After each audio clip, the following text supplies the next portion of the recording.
जय हिंद दोस्तों, आज हम फिर हाजिर आए हैं विज्ञान के एक नए क्वेश्चन के साथ जो परीक्षा की दृष्टि से काफ़ी महत्वपूर्ण है। जो क्वेश्चन है हमारा वो है दिष्ट धारा जनित्र का सिद्धांत समझाइए तथा इसकी कार्यविधि का सचित्र वर्णन कीजिए। तो दिष्ट धारा जनित्र अथवा इसे डायनामो भी कहते हैं।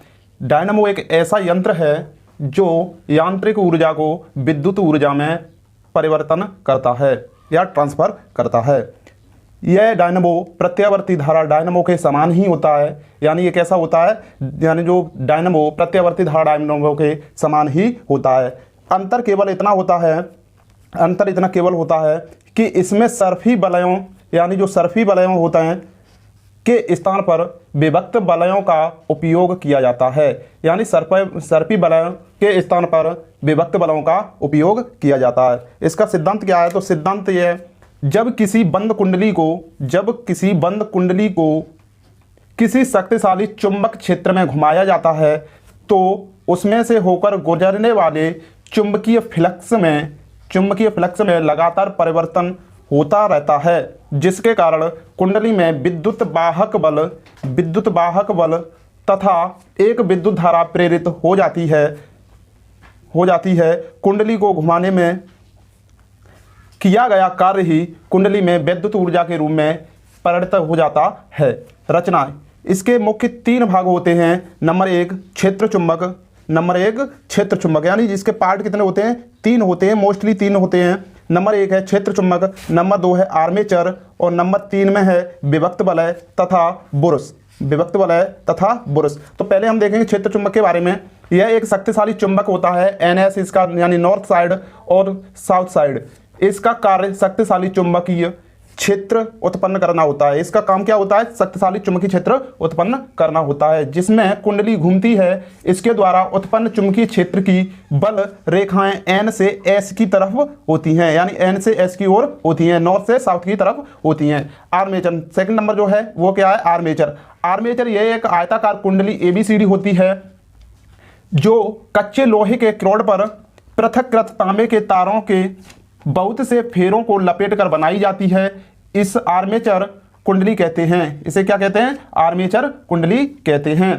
तथा ध्रुवों के बीच क्षैतिज अक्ष पर जल के टरबाइन से घुमाई जाती है। विभक्त वलय तथा बुरुस के बारे में जानेंगे अब। विभक्त वलय पीतल का एक बेलन होता है जिसको लंबाई में काटकर दो भाग कर देते हैं। कुंडली का एक सिरा एक भाग से तथा दूसरा सिरा दूसरे भाग से जोड़ते हैं। इन भागों को अलग अलग दो कार्बन बुरुस X तथा Y स्पर्श करते हैं। इन बुरुसों का संबंध बाह्य परिपथ से कर दिया जाता है। कुंडली के प्रत्येक आधे चक्कर के पश्चात विभक्त वलय के भाग आपस में बुरुसों को बदल देते हैं। इस प्रकार एक बुरुस आधे चक्कर में विभक्त वलय के एक भाग को स्पर्श करता है तथा अगले आधे चक्कर में, जबकि कुंडली में धारा की दिशा बदल जाती है, विभक्त वलय के दूसरे भाग को स्पर्श करने लगता है। जैसा कि हम चित्र में देख रहे हैं कि ये जो पॉइंट से हैं ये हमारा बुरुस है और ये क्या है? विभक्त वलय, यानी जो गोलाकार हैं ये और जो रॉड पे लगे हुए हैं इन्हें हम क्या कहते हैं? विभक्त वलय कहते हैं, जो कि एक बाह्य परिपथ से हमने जोड़ दिया है। ये चित्र भी आपको बनाना है।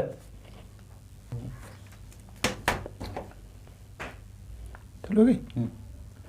कार्यविधि, अब इसकी हम देखेंगे कार्यविधि। जब कुंडली आर्मेचर ABCD में घूमती है तो कुंडली से गुजरने वाले चुंबकीय फ्लक्स में परिवर्तन होता है और कुंडली में एक विद्युत वाहक बल प्रेरित हो जाता है। विद्युत धारा प्रवाहित होने लगती है।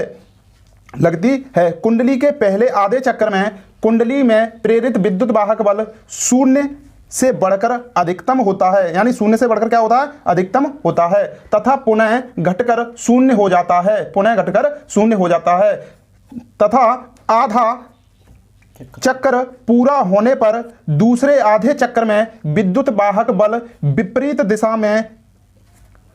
दिशा में शून्य से अधिकतम मान तक बढ़ता है तथा पुनः घटकर शून्य हो जाता है, तथा पुनः घटकर क्या हो जाता है, शून्य हो जाता है। इस प्रकार आर्मेचर कुंडली एक पूरे चक्र में विद्युत वाहक बल दो बार विपरीत दिशाओं में अधिकतम होता है और 2 बार शून्य होता है। यह क्रिया प्रत्येक चक्र में दोहराई जाती है, यानी यह क्रिया क्या होती है, दोनों चक्र में दोहराई जाती है। परंतु चूंकि प्रत्येक आधे चक्र के पश्चात विभक्त वलय के भाग आपस में बुरसों को बदल देते हैं, अतः बाह्य परिपथ में धारा सदैव एक ही दिशा में बहने लगती है, यानी एक्स ब्रुश और वाई ब्रुश की ओर बहती है, एक्स ब्रुश से वाई ब्रुश की ओर बहती है। तथा परीक्षा की दृष्टि से, यानी बोर्ड परीक्षा की दृष्टि से काफी महत्वपूर्ण प्रश्न जो कि ये और हैं, जैसे कि नंबर 1 है विद्युत मोटर। इस विद्युत मोटर को भी आप क्या करना है, कंप्लीट से रिवाइज कर लेना है। तथा दूसरा पार्ट इसका है प्रत्यावर्ती धारा डायनमो, यानी दो जो जनित्र होते हैं वो कितने होते हैं, हमारे 2 जनित्र होते हैं, एक दिष्ट धारा जनित्र तथा दूसरा प्रत्यावर्ती धारा जनित्र। दोनों को आपको क्या कर लेना है, कंप्लीट कर लेना है।